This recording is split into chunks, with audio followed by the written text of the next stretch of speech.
Le groupe terroriste du Hamas est officiellement inscrit sur la liste noire des Nations Unies pour son usage systématisé et massif des violences sexuelles en temps de guerre et plus particulièrement le 7 octobre.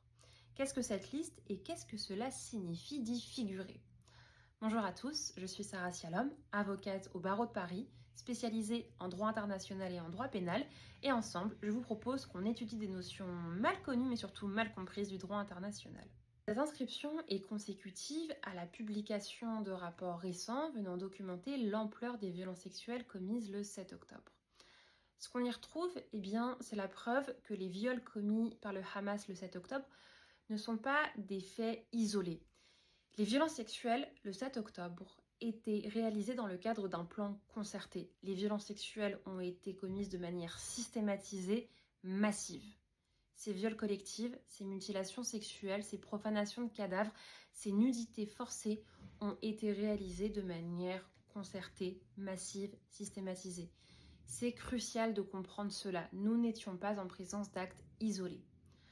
La commission de violences sexuelles dans le cadre d'un plan concerté ou de manière systématisée caractérise le crime contre l'humanité en droit international. Qu'est-ce que c'est que cette liste noire ? Chaque année, le secrétaire général des Nations Unies publie un rapport documentant l'ampleur de la commission des violences sexuelles en temps de guerre. Les États, les groupes armés y ayant usage de manière récurrente y sont donc répertoriés.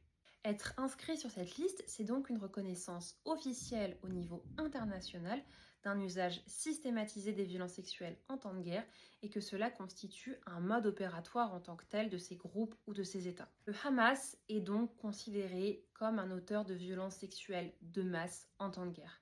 Cela est absolument crucial pour faciliter le travail de la Cour pénale internationale pour documenter ces violences sexuelles-là, mais également d'autres juridictions nationales saisies des faits de violences sexuelles commises le 7 octobre par le Hamas contre les Israéliennes.